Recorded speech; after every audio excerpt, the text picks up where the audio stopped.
So this is my idea for the professional for a PBL project that I'm doing at my school. We're in talks now. It's called Math Boot Camp. It's an after school project. And so this is the proposal that I turned into my principal, and we actually went through it. So let me see. So the purpose of this project is that after teaching at the institution that I work at for about 8 weeks, talking to other educators from different schools, viewing having accessibility to view different school standardized test scores, I came to the conclusion that post pandemic story is starting to reveal years of learning gaps. Mm, Um, mm, and talking with content teachers and reviewing test scores at my particular school, that learning gap may be up to 4 years. And so what I did realize is that admin didn't have a answer for the question, what are we doing to help scholars bridge that learning gap? And so mhm, my idea was to come up with something called math. The project objective is to improve institutional wide math content knowledge and standardized test scores, and to mhm, fill the gap in learning during the pandemic. Um, how will students this how will the project impact students directly? Well, directly they should see a boost in their math standardized test scores, a boost in content knowledge, um, but I think overall math efficacy would also be raised. I know, like sometimes when I'm teaching a lesson, like they don't go into it knowing that they have everything that they need inside of them in order to figure mm, it out. So I just mhm, think the way they approach it, they seem already defeated. But no need. I give them what they need in order to be successful. But I just if I would think if they would to go into it differently, with a different with a growth mindset and not a set mindset, that they will have over in abundance um and meeting the attainment for their grade levels. mhm, How would a project impact educators? So I don't know about at other schools, but at my school particular, I feel like most of my small group time is is spent in filling in learning gaps. I mm, just have one group that is working above attainment, and then my emergent, I have three groups emergent, and then one group that's on that has reached attainment. So when I was thinking about this, I'm thinking like, wow, how would it? I don't even know how it would feel to like just run math groups with kids that's already at attainment or above, because I do mhm, so much filling in the gaps of the scholars that are missing like the 2 and 3 years worth mhm, mhm, of content knowledge. How would a project impact the institution mission and vision? I think it would directly impact our mission and vision, since our mission and vision is around a is around learning standards and them being able to go on and do bigger and better things. I think it'll help the school as a brand, because you will have well educated scholars that's leaving our institution going on to mhm, higher institutions. And now people asking like, what school do you go to? So I think it will impact our mission and vision greatly. And then the overall community, the impact on the community would be like, I have a firm idea in each one teach one. So if mhm, I'm able to teach a sister and brother content, they should be able to go home and share that with their cousins, sisters and brothers, and even sometimes they go home and they inform their parents. mhm, So I think like this project will impact every aspect of the student's life. The project description is math is a differentiated level skill practice program that will allow students to show mastery and foundational skills. The standards will allow the school to promote. Is basically, I want it to be set up like a video game, right? So mm. you may be at this level Yeah. in this video game, right? But you can always place out. So what I was thinking is, it's like when we implement it, we'll use the beginning of the year standardized test scores. Mm, No matter what grade you're in, we not. I could care less about the grade. I care more about the amount of knowledge you have in order and where you're accessing this certain knowledge at. And so we'll put you in groups according to that. Now, what I do know is that in these groups, because they are not based on age or grade level, is that Mhm. sometimes the older kids will get a better understanding of content knowledge because now they're paired with a younger child and they feel like they have to teach it to them. So that was my understanding about it. And then every 6 weeks, we are giving assessments every 6 weeks to see how much that learner grew.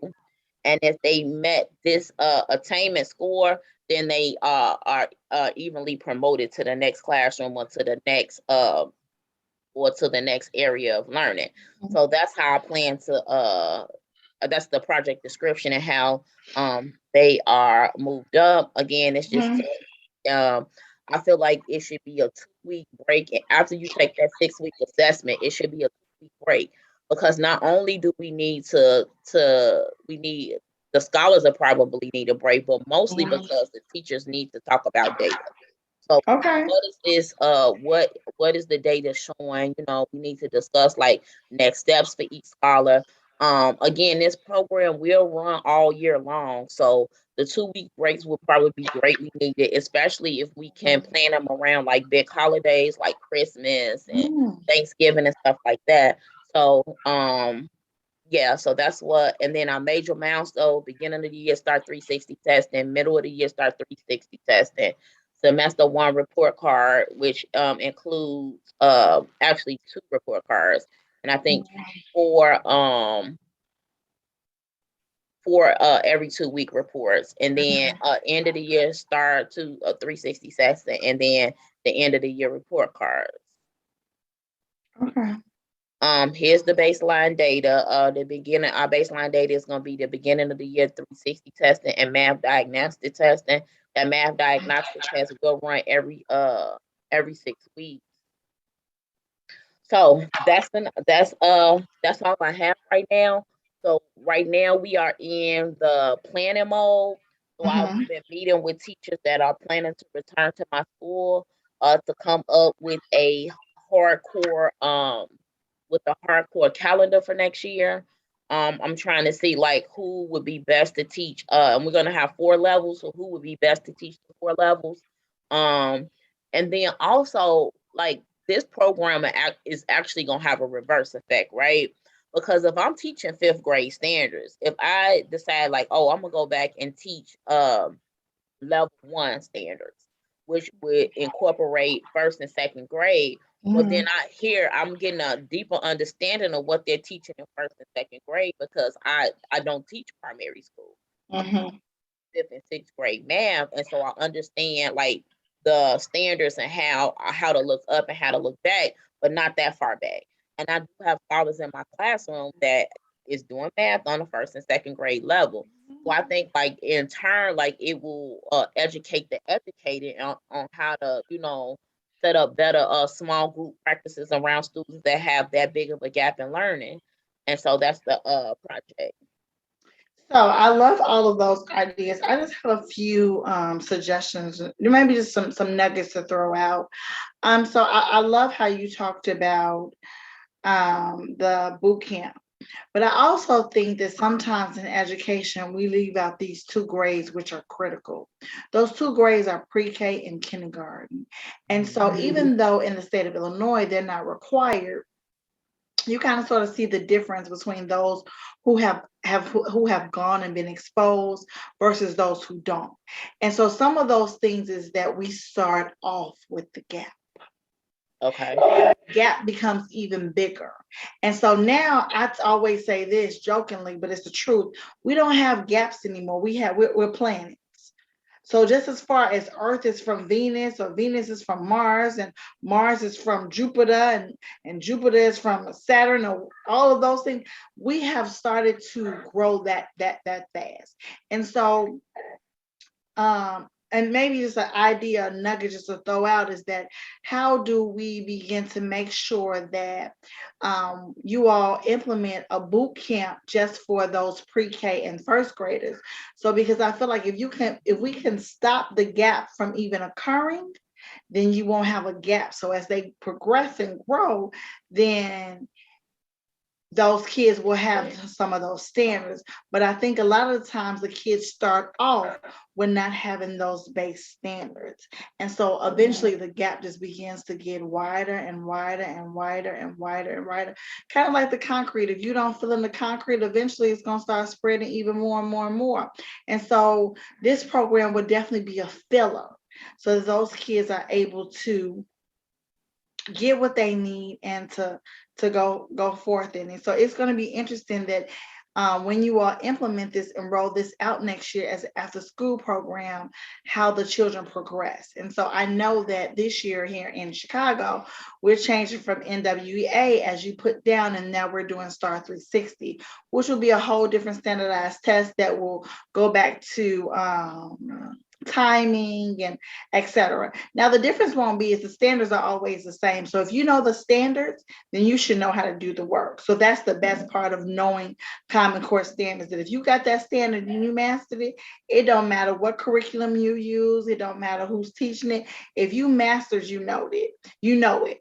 And so I think that this But the is one thing I think the one thing that I know that would be the biggest difference, especially for kids that's been taking the NWEA for about 5 years or more, is that the Star 360 test is not an ABCD type standardized test.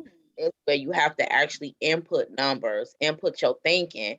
And so I know one thing like the Star 360 test is more aligned, I feel like, to the curriculum that I teach, into the processes that students use in order to find an answer. Whereas with the NWA, it was kind of just like based on multiple choice. multiple choice and then only one way of thinking. So I think a Mhm, prime example would be like the community of property. On this last test, I mhm, did see somebody working where, they had 2 times 1/3, which and they put that in there, what the question was asking, but they also gave them points if they answered it 1/3 plus 1/3.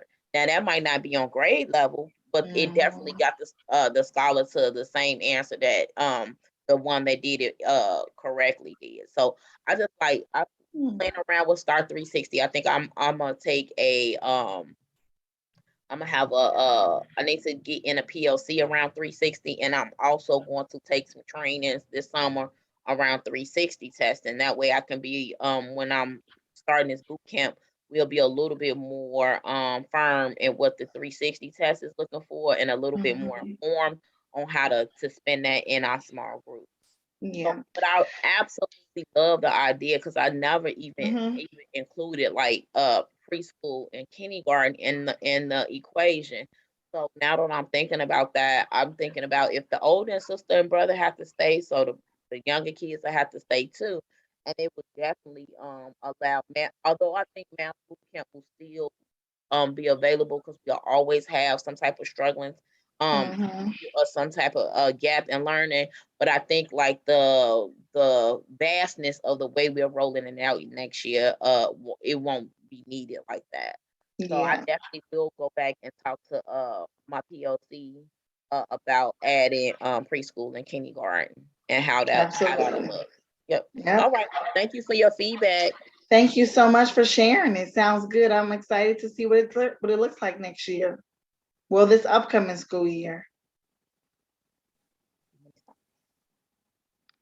I done took all your time. Okay, I got work to do. Well, oh, baby, we only got a few more days of school.